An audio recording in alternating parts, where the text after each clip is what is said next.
Welcome to Cyber Espresso podcast, your quick shot of cybersecurity insights with industry leaders. I welcome today's guest, Ravi Neriyanuri. Ravi, welcome to our podcast. Yeah, thank you, Murat, for having me in your podcast today. It's Uh, my pleasure. So, Ravi, I know you spent more than 2 decades in the cybersecurity field. How is AI transforming your role today?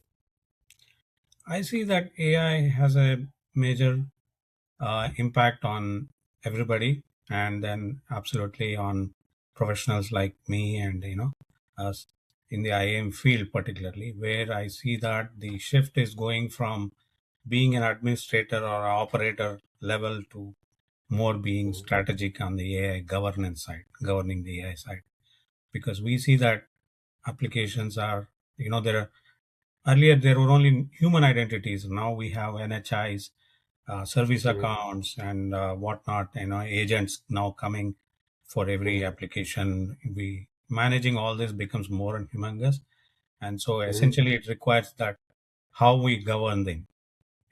Because some Mhm. of the agents can have no context at all, and then they could be deployed because of some wipe coding or low Yeah. code, or we don't know who's deploying what and what is happening. So I think it's definitely requires a lot of AI governance on that aspect. Mhm. So, in your opinion, the admin roles are disappearing and we need more strategic roles, of course, governance overseeing it. Yes, that is correct. So admin roles will be there, but the managing the number of identities becomes much complex task for everybody. You know, it has to That's be true. more automated. When it becomes more automated, we want to know how it is, what level of automation is helping us, and what kind of augmentation is it done. Whether it's like it could be analyzing, it could be providing continuous verification of the identities, or is it like automating or around the behavioral analysis, or is it like doing the Mhm. mundane tasks like provisioning, deprovisioning, all those, right? So how do I how do I control and govern and what my agent is provisioning or deprovisioning without my knowledge, right? So that is a question that definitely every IM professional is going to be worried about. That's kind of the risk. Like, Yeah. so with all the benefits you are getting, that's the risk exposed. So, like, I know you provide advisor services as well. So, based on your experience, what should be the top priorities for security leaders today? Right.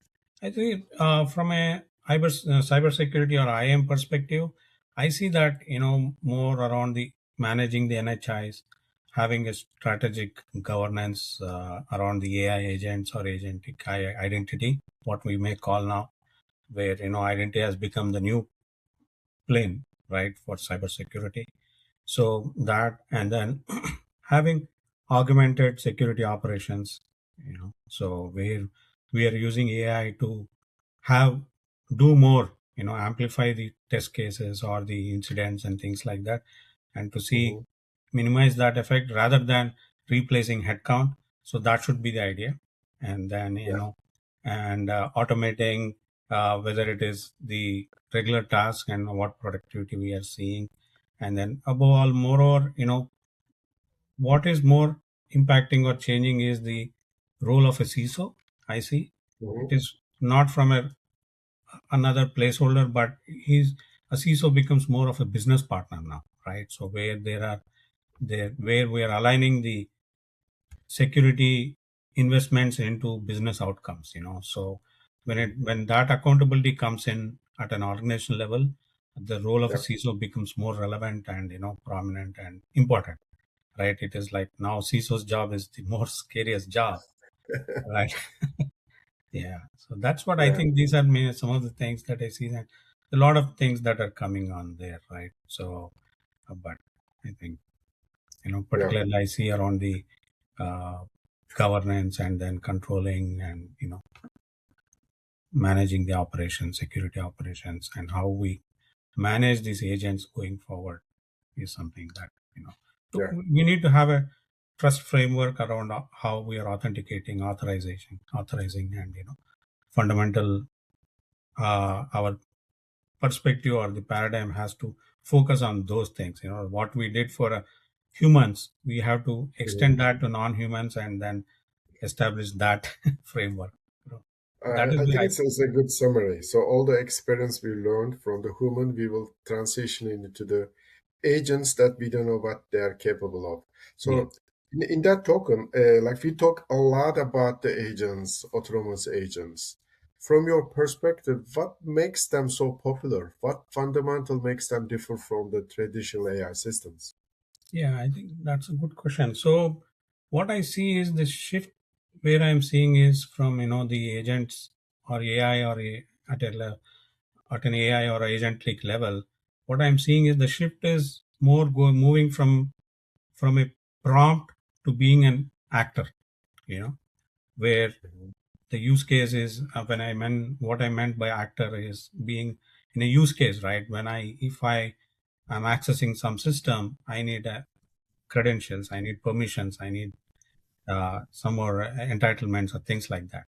So even if mhm, the agent is going to do that, right, it is going to be more of it is evolving into an actor from rather than where you give a prompt injection and then that's an input and you get some output or based on some analysis.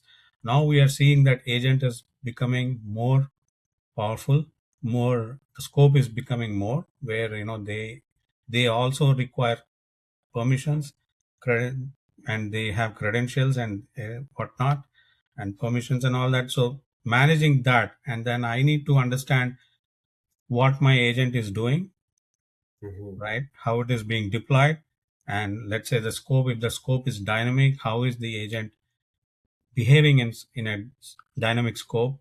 What are the mhm, permissions? How it is managing, right? For example, if it is delegating to another agent, what happens to mhm, the permissions that it has, like the privilege, escalate, privilege, access permissions? How is it transferring that to that, and what level are they doing?